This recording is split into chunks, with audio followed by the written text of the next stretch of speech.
Good morning and welcome to the February 14th Valentine's Day business meeting. And Laurel Buttman, our interim county administrator, please take the roll.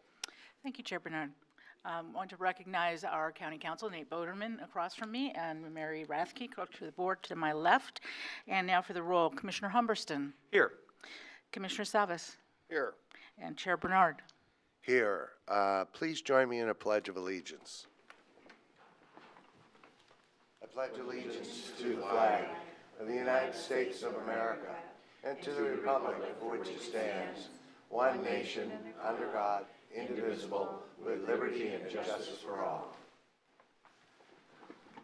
First up, we have a quick presentation, and I'd like to invite Lynn Chicoine up.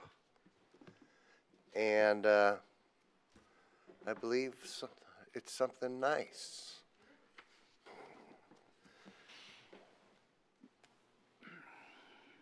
Did I pronounce your name right? It's pretty close. Are these on? Do they need to be? You're good. Okay. I'd like to introduce Mike Christensen from Energy Trust of Oregon. Good morning. So on behalf of Energy Trust, I'm here to present a check to Clackamas County Water Environment Services for an energy efficiency upgrade they did at the Kellogg wastewater plant. The check is for $82,000. And this is just one of myriad projects that we've had the pleasure of being partners with Clackamas County on over the years. And thank you for your continued support and partnership, and we look forward to many more years and many more projects to come. 82,000, that's pretty good. Yeah. It's pretty good, yeah. Well, thank you for. Yeah. Happy Valentine's Day. Yeah. So go ahead. Oh, I was going to say, on behalf of Wes, we appreciate our partnership with Energy Trust. Over the last 10 years, we've partnered together and received checks up to $710,000 from Energy Trust for our work, and saved over $200,000 in power bills the last couple of years. I'd also like to note that we have a $1.8 million grant coming from Energy Trust for the cogen project at Tri-Cities soon. Great. Well, thank you, and I understand you want a picture? Is that true? Yes? Sure. Just a quick one. Okay. It's not a big check this time, so it'll be a small picture. It's down payment. Yeah, that's right.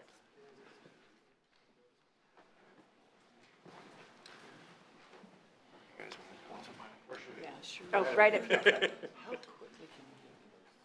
Brief statistics. Oh, I'll send you an email. Great. Can you guys all stand back here?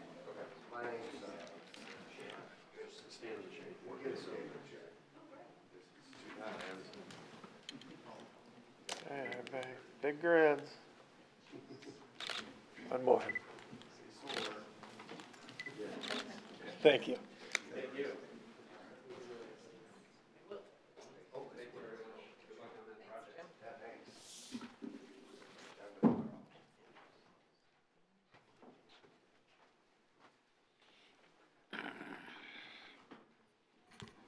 All right, next up is citizen communications, and we have Steve Bates and Les Poole.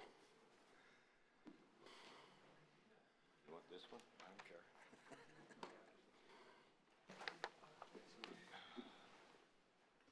care. Chair Bernard, commissioners, it's happy birthday to the state of Oregon today, 160 years. You're here. I'm here today wearing 4 hats with 4 subjects to talk about. First, as president of the Vietnam War Memorial Fund, I wish to thank this commission for being one of the first to endorse the Vietnam War Memorial on the Oregon State Capitol grounds.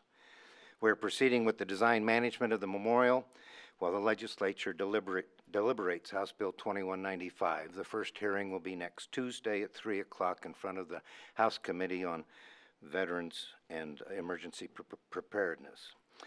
Commissioner Humberston has been in touch with me concerning his motion for the Association of Oregon Counties to support this measure, and he has also advised that a letter is being prepared in support of HB 2195 by the Commission, and I appreciate your efforts, Commissioner. We also ask that you consider a monetary contribution to the Vietnam Memorial Fund. I gave each of you a brochure with an envelope. Send money. For those of you watching on TV, you can go to www.vietnamwarmemorialfund.org and learn more about this project. Secondly, as the chair of the Committee on Memorials and Remembrance, a committee of the Vietnam Veterans of America, Chapter 271, I ask for the support of this commission on Senate Bill 500. Again, Commissioner Humberston has been involved with this bill, and I applaud his support. This bill will give each of the 36 counties the ability to increase property tax exemptions for their wounded warriors as they see fit. This bill allows for local choice. Just so you know, 100 years ago, disabled veterans received 100% exemption on property taxes. Today, disabled veterans receive less than a 10% exemption. Let's keep our disabled veterans in their homes by giving them a break on property taxes. Also, I wish to thank Commissioner Humberston for using his influence with the Association of Oregon Counties to support this bill. Third, as the Vice President and Secretary of the Boring Oregon Foundation, I wish to advise that we are currently raising funds for a second flagpole for Clackamas County's park in Boring, the Boring Station Trailhead Park.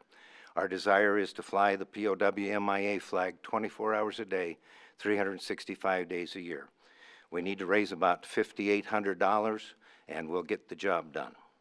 Finally, I'm here as a Clackamas County citizen. When you drive down I-5 towards California, when you enter into Josephine County, you see their county border sign, and below it, it says, "We honor veterans." You drive further south, and you cross the Jackson County line, a similar sign appears where Jackson County line says, "We honor veterans." I'm asking this commission to work with ODOT so that we can have "We honor veterans" signs on I-5 and on I-205, because this county does honor veterans, and I thank each and every one of you for your stance on veterans issues. Thank you. Thank you. Les? Thank you, Steve, and I'll be there Tuesday. Les Poole, most of you know me. If you don't, maybe you're the lucky ones. Next week, we're having a hearing on the vehicle registration fee, and that hearing is in the evening. It's on the third Thursday of the month. In the future, we look forward to more evening meetings on the third Thursday of the month, if we can make that happen. I participated last week, and I would encourage folks to watch some of the video. It's, you know, there was a lot of information there, and I'm not going to get deep into the weeds about it, but I've still got the same concerns I had about, is it really justified? And one of those concerns comes from the amount of money that was put in the transportation and maintenance budget in the last couple of years was down. And now we've got $3.5 million coming in from a gas tax, a state gas tax, about $3.5 million a year. That 5-cent per gallon gas tax is all dedicated to maintenance. And while we've got a lot of challenges, no one's questioning that, I'm not questioning that, I'm wondering where this money will really end up. It's a little vague, some of it is. And the biggest issue of paving the roads and moving traffic and making improvements, I struggle to see how this is going to get us there. So at this point, I'm not sold on it, and I would just encourage folks to come next week and to email the commission and the county with your thoughts or questions or concerns.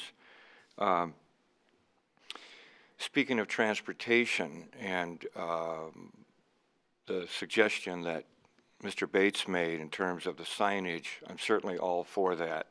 And you'll find those signs in a number of other counties in the state. And we can't do enough to honor those that have made the sacrifice and the commitment they have. Even if you never went to war, boy, I'll tell you, boot camp in the morning and being a long ways away from everyone and having to work with a whole bunch of people at once, hey, that's a challenge. So thank you to all the veterans, and I do appreciate Commissioner Humberson, especially your participation in the previous efforts to make some changes and keep veterans in their homes by giving an exemption to those that are disabled. A couple of quick notes. One is there is a celebration on Saturday at the Capitol on the 160th birthday. We're really lucky to live here. We are so lucky to live here. In spite of the fact that it's become tax hell, we are lucky to live here. Last thing I wanted to mention was in last week's consent agenda, there was the approval of the contract with AMR Ambulance Services, and I compliment everybody that put that together. I've, on so many occasions, I've been around accidents. I've had AMR at my own home before, and they're a great company for the county, and I applaud them. Thanks for your time as always. We'll see you next week. Thank you. Ken? Yeah, just so that you know, on the VRF, assuming that we do in fact enact that, every dime will be spent on roads in Clackamas County and the cities of Clackamas County. Not a dime will be spent anywhere else or on anything else. That we can assure you of. I would encourage you to get an appointment with Mike Besner from our transportation department. He can give you a chapter and verse of information that I think might be helpful in terms of your analysis and evaluation of this issue. So I'd encourage you to do that, and I'll leave it at that. Thank you. Thank you. Tim LaShire and Brainerd Bauer.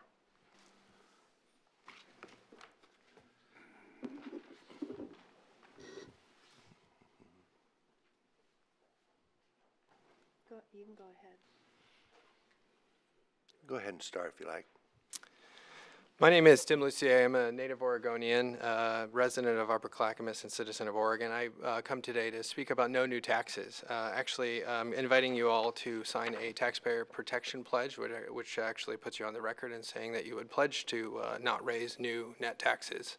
This is from the Taxpayer Protection Association out of Washington, D.C. Before I talk about that, I just wanted to honor, obviously, 160 years of statehood. My ancestor, Etienne Lucier, came with the Astor expedition in 1812. Was a French-Canadian fur trapper, joined Americans, and made it out west after battling the wilderness and the bitter roots. They ended up losing a horse and all their men, and two groups finally made it. Etienne Lucier ended up voting the Champouy Compromise 176 years ago to make us American self-rule. Which I think is a fabulous story, the fact that he turned on his heritage and stood up against the Queen and King of England for our success and our benefit, and of course the rest is history, including statehood. He didn't see that day. He married a Chinook chief's daughter, but all of his children became American citizens. So today, obviously, is the anniversary also of the Parkland school shooting. I think that's important to honor that and remember those that were lost. I wanted to get into the positive matter, but as a former sheriff's cadet, I did role playing with the SWAT team with the sheriff's office as a sheriff's cadet. So I knew what that was like and what they went through. At Wilsonville High School, for instance, we did practice training, so I saw that firsthand. But I also became student body president at Clackamas Community College and stood up for law-abiding gun owners who, with concealed handgun licenses, could carry on campus because of the state law. So today I'm heading to Salem, actually, to stand up against what I call the regressive progressive agenda, which unfortunately with the supermajority and the commission here supporting tolls on paid-for federal highways, new taxes without managing the money that you already have. So today I just wanted to honor the sheriff's office actually, because in the exact opposite of what happened in the Parkland school shooting when a deputy stood outside and waited for the gunfire to stop. The exact opposite happened here in Clackamas when a murderer last 2 weeks ago was killing his family, including his two parents, his girlfriend, and a little baby. And it was a heroic deputy that ran into that building, confronted the killer, and shot him dead while he was about to kill another child. And I think that's really important that we honor that sometimes a good man with a gun, whether or not a police officer or a private citizen, is the only thing to truly stop mass murder and mass horror. So as the legislature is attempting new gun bills and gun registrations and trying to limit 5-round magazines and much more, I try to tell that story about what's important to me. So as we're 20 to 30 billion in PERS unfunded liability, including the pensions that you guys get, the carbon tax that they're trying to force on us next, the toll road bill, which is absolutely unconscionable, the only state in the nation that's attempting to toll a paid-for federal highway. I came today to stand against it and encourage you to sign the taxpayer protection pledge. So I'll give you guys all a copy of this and allow you to sign it, and you can submit it on your own behalf. One comment. We are not PERS Tier 1. We're PERS Tier 3. It's it's basically, we don't have a big match. We are not part You of don't have that to take line. it, though. Julie Parrish didn't take it, so you didn't have to either. The other thing was, what was the other thing? I want to also, because you mentioned the shooting that took place, our 911 facility was live on the phone at the time. That's pretty dramatic for our 911 people to listen to what was happening inside that house, to literally hear people being killed. So I want to thank our 911 folks for the work they did with that incident, and for staying on the job. That's one of the hardest jobs that people have. It's very stressful. It's also very hard to hire people to do that job, and the training is extensive. So I want to make sure we thank them. Brainerd? Yes, good morning. I came today, we had a CPO meeting was scheduled and got canceled, weather kind of related, and I just want to appreciate, thank Commissioner Humbertson and Savas for being willing to come, and I hope you can come when they have another one. I'm going to be out of town most of March, so I don't know if I'll be at that one. Fortunately, Redland does have more representation, so we have the CPO, we have our Protect Redland organization that has some history, and it's quite a group. I've always been on the sidelines to speak, but it sure represents Redland. We're also looking at, we've looked at the history of Redland. I guess there was a post office there at one point. Should we become a hamlet? There is activity to do resiliency planning. There's a grant to do solar and, disaster conference room as part of that. It's a PG grant for $277,000 or so that's being put into the phone company. And I'm looking at some stuff on my property. We've been working on that. So we may set up like a redlandcommunity.org to facilitate some of these things. And how that works into the picture is an old, big open question. Could use guidance.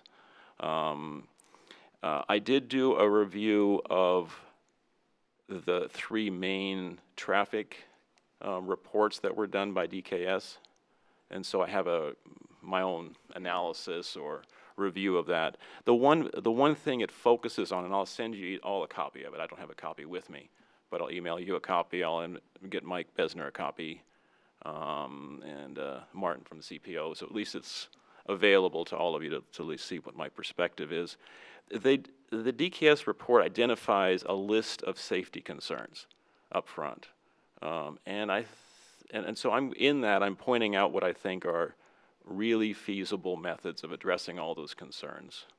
And I've thought about the 3-way stop and this whole thing a lot, and I'm not sold on it yet at all. And there was a poll done in the neighborhood through Protect Redland, and I don't have the exact numbers right in front of me here, but I think it was like 140 to 24 or so in favor of radar sign, and not so in favor of the 3-way. So I do have some real concerns there. I think a fundamental reason for me coming here today is the concept of the radar feedback signs. Can we move that forward?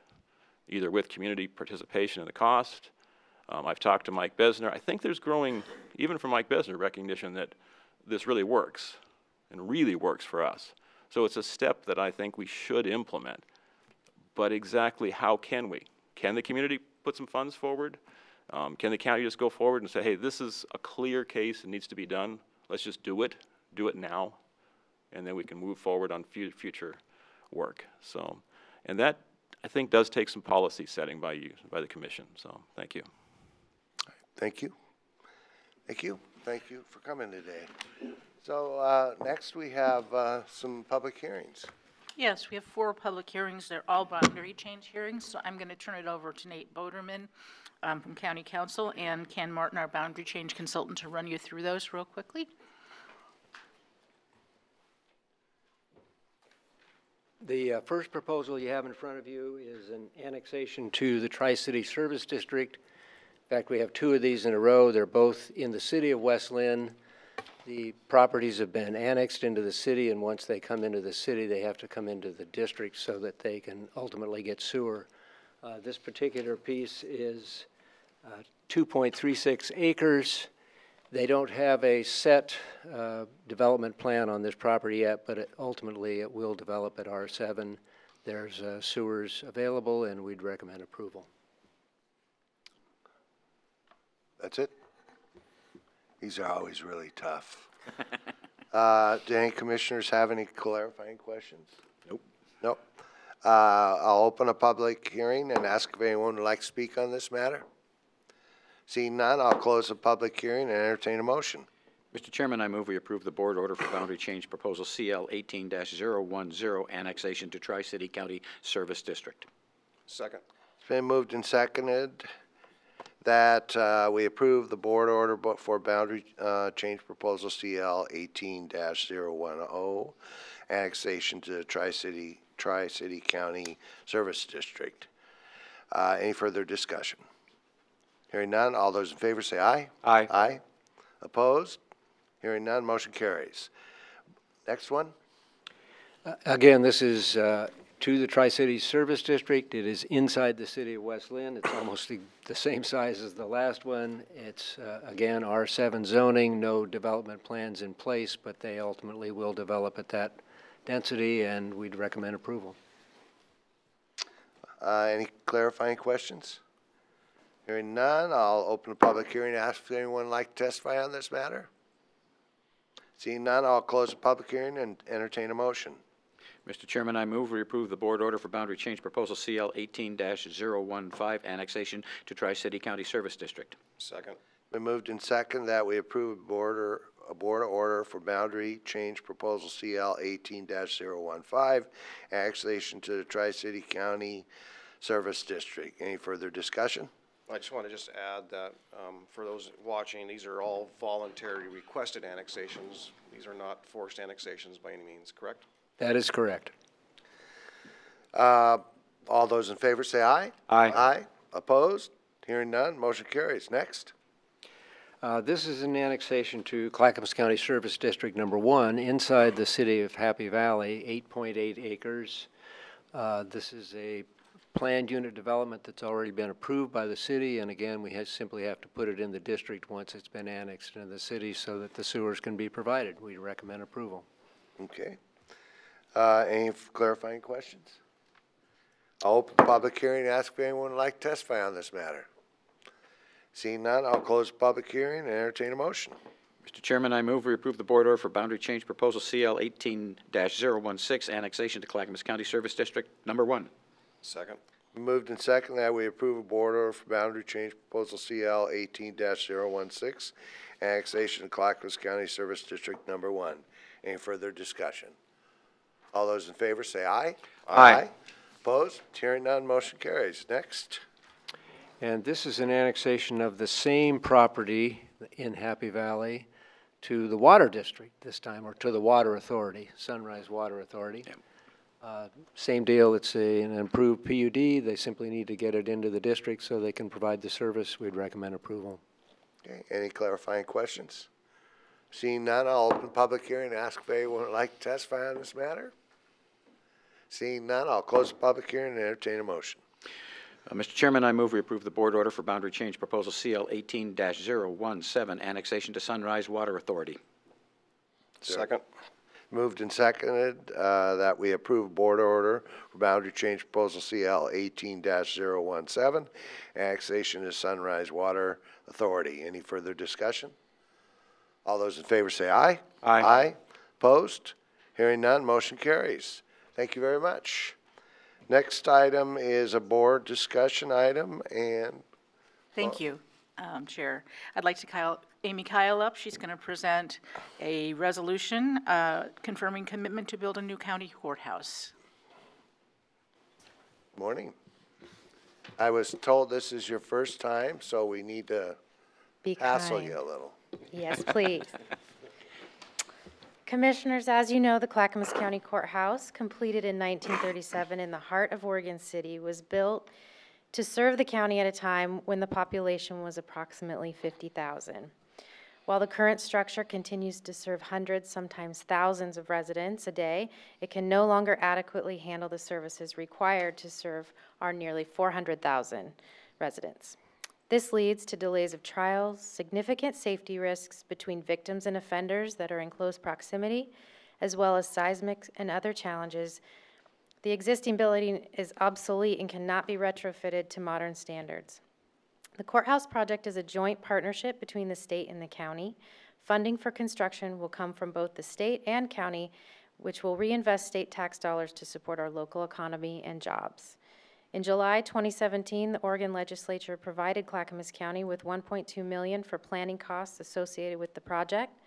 The county is seeking additional matching support from the state through the County Courthouse Capital Construction and Improvement Fund, which allows the state to match funds going towards the construction of county courthouses. This means the county has an opportunity to receive 50% of the funds needed to cover the estimated construction costs. The resolution before you today follows the direction you gave at the policy session on January 29th and additional feedback during issues on February 5th. And it demonstrates the county's commitment to securing state funding to build a new courthouse in Clackamas County. Staff respectfully recommends that you approve the resolution confirming this commitment. Excellent. Excellent job. Any comments? Ken? Just one, Mr. Chairman. There's a myriad of good reasons for building a new courthouse, but the one that's the most concerning to me, you touched on briefly, and that is that having victims and perpetrators in close proximity to one another in a courthouse is simply not appropriate. It's unsafe for the victims and lends itself to intimidation and lack of justice. That single issue alone is clear justification for a new courthouse.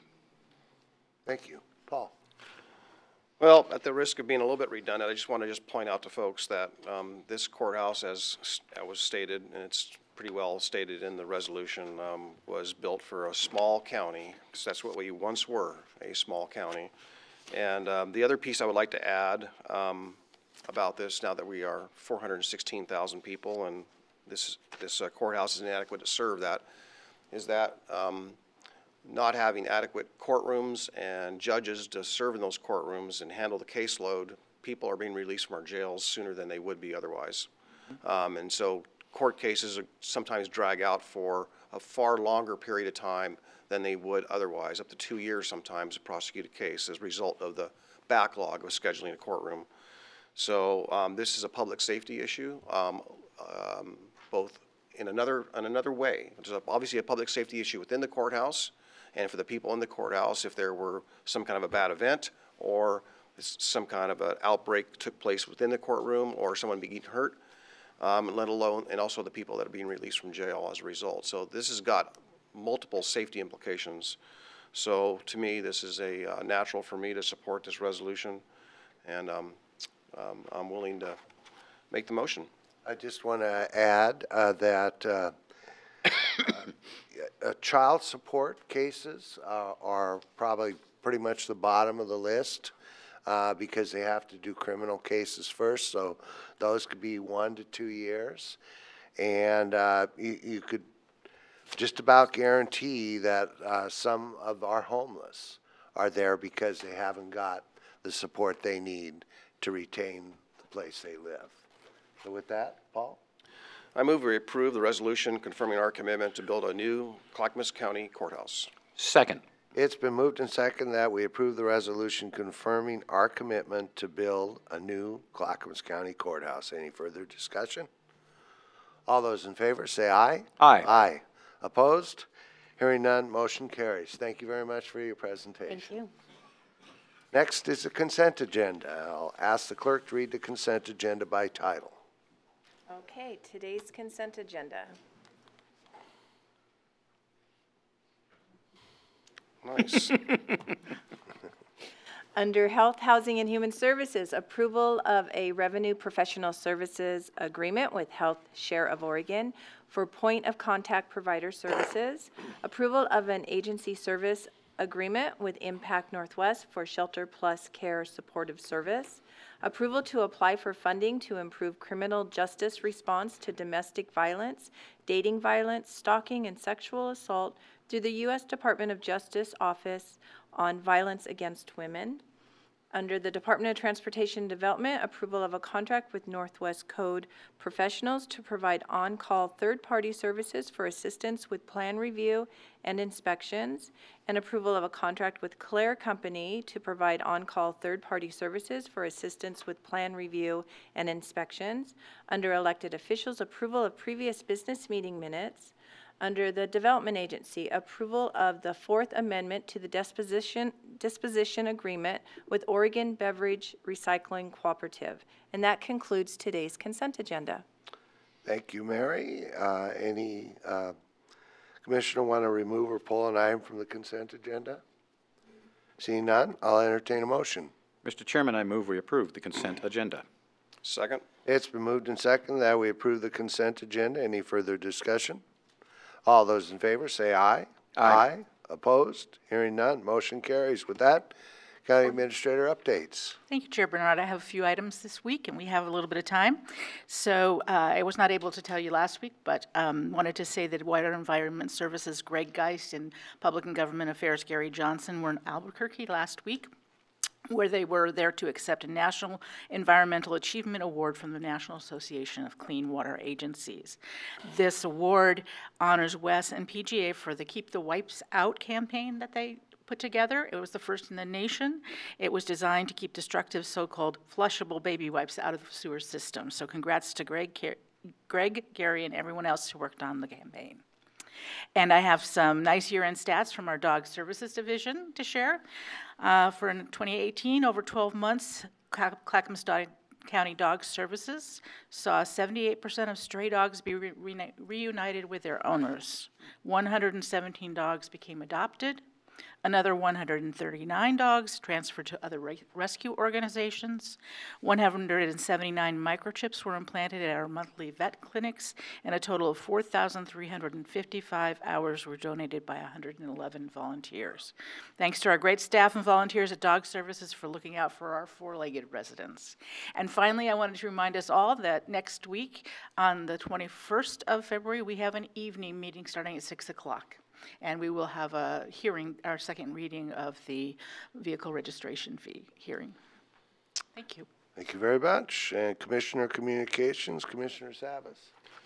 Yes, well, I want to speak to something that is came up recently as a result in the dialogue that's actually stirring around the state currently about House Bill 2001. And essentially, I think it's a, I presume, and I believe, really do, that there's a lot of well-intended people with well-intended ideas, and sometimes those ideas get made into law, and it's hard to speculate as to how those things will turn out, whether or not those intended consequences actually become, or intentions become positive, or if there's unintended consequences that come with that.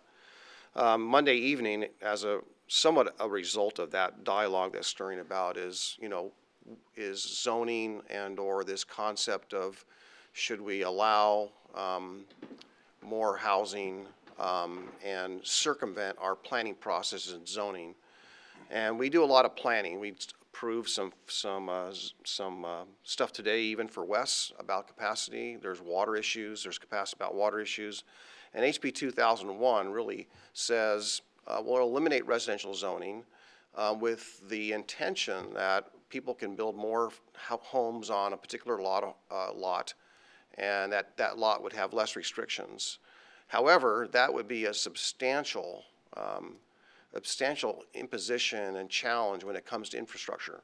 How do you, if you were to, let's just say, multiply the current number of homes in a city by a fourfold?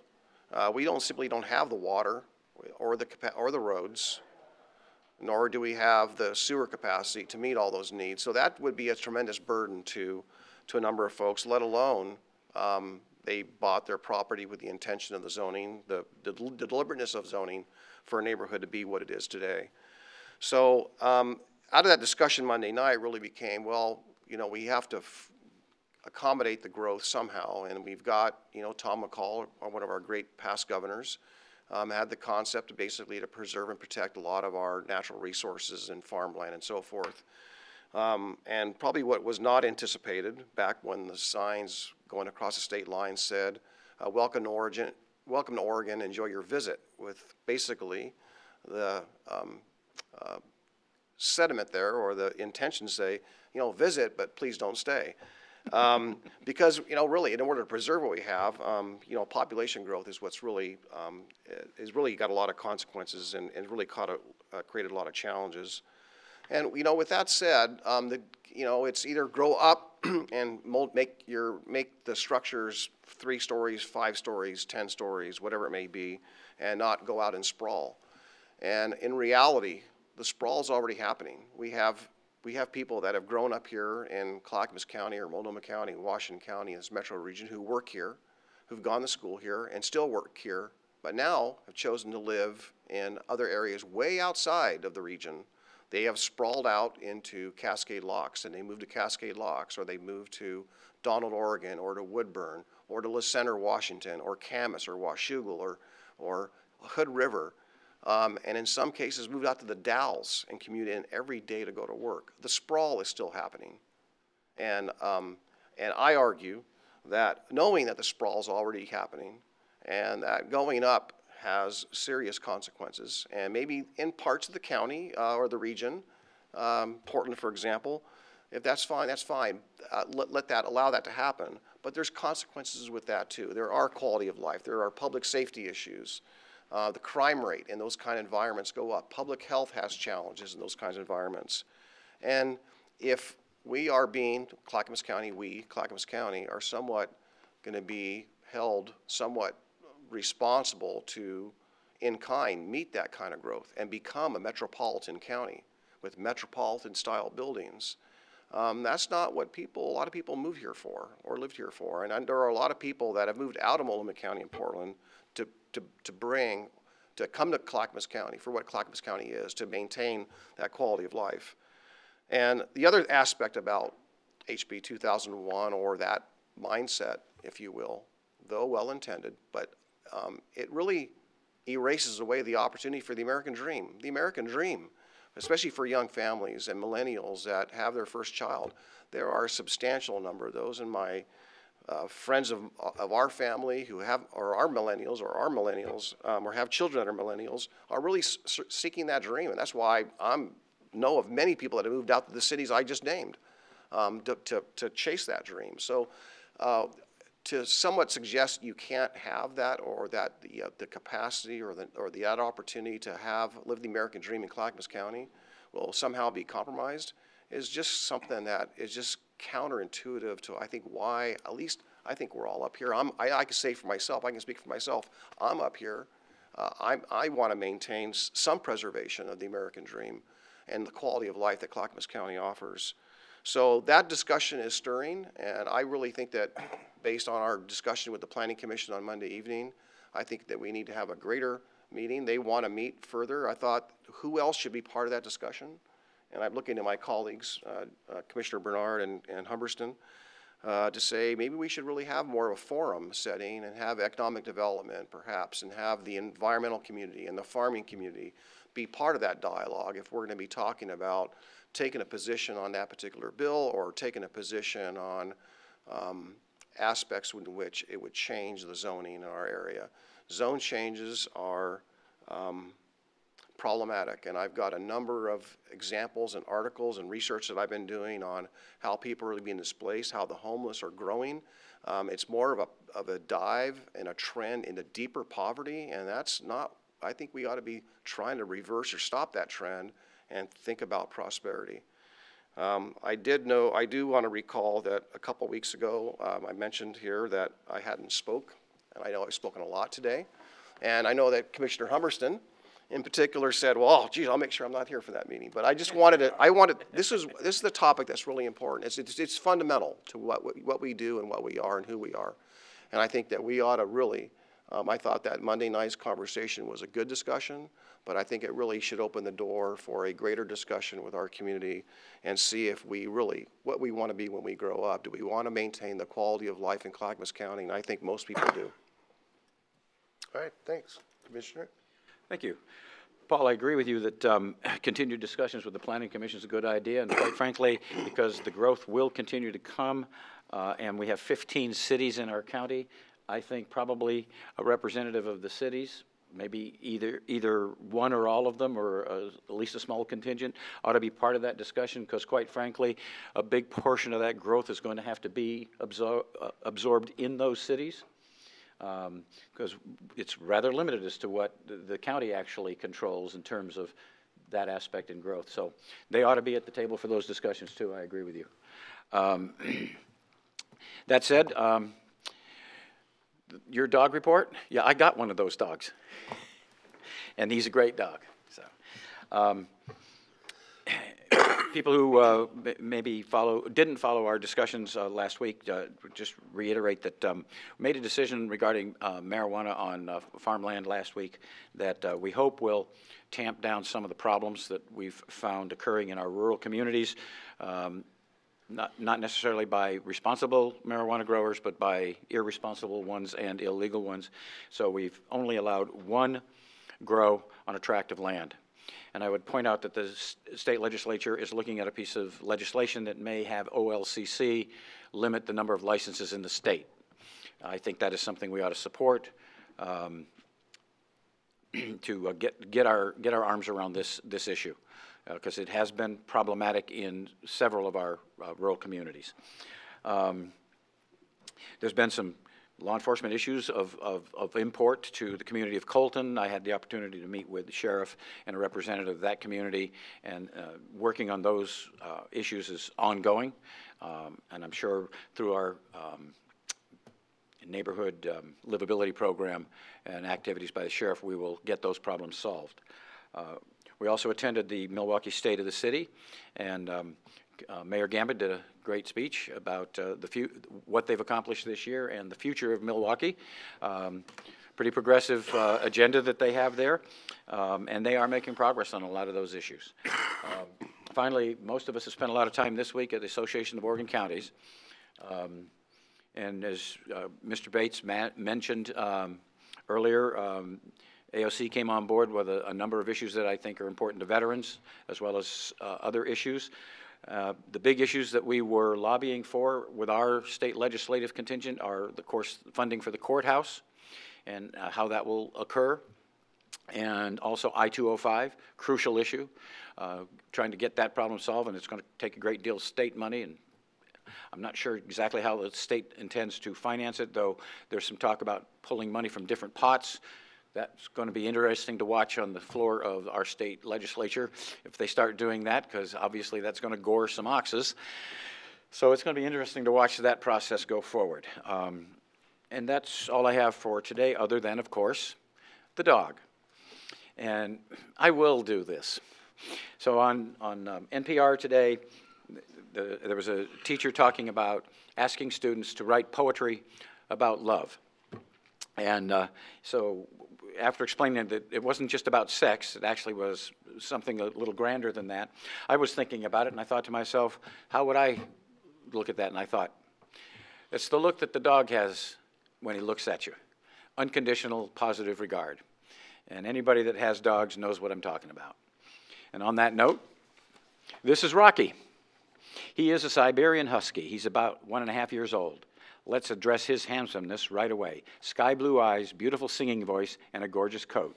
Handsome. Along with his handsomeness comes his husky needs of being active and busy, both mentally and physically. If you are a Northwestern adventurer out on the trails weekly, exploring all this area has to offer, he could be your adventuring buddy. If he sounds like a good fit for you, go and visit him today.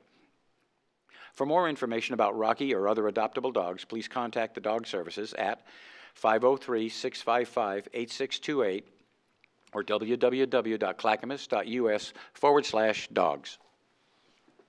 Thank you very much. Yesterday we had a State of the County event at the Monarch Hotel, sponsored by Northwest Natural Gas and I think Kaiser. Yes. And the chamber put it on.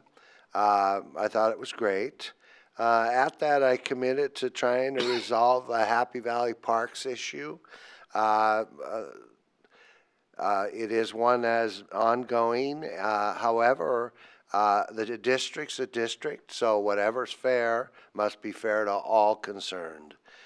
We spoke about I-205, the importance of that with our local legislative folks. There is a bill being floated, and I think we're meeting today in caucus, and they were going to talk about perhaps signing it. Of course, we did talk a little bit about the Sunrise. The Sunrise is the county's priority. There's jobs, housing opportunity in what was formerly Damascus. And certainly Happy Valley's annexing a lot of that land and is planning it. I hope to sit down with Happy Valley to talk about, what we see as important. Of course, the courthouse we were lobbying for. And I wish I could show you this picture of my dog. Let me see if they can get this, because that's just my dog, which I also got from our animal shelter there. Great dog. I mean, that dog follows me and stares at me and sits on my feet constantly. But this dog was actually owner. Left it off at a dog care place because he was going to prison. And so we call him Banjo, but he's a great dog. I have another dog we also got from the shelter. But dogs are wonderful. They really are non-judgmental. So with that, I want to thank you for watching today.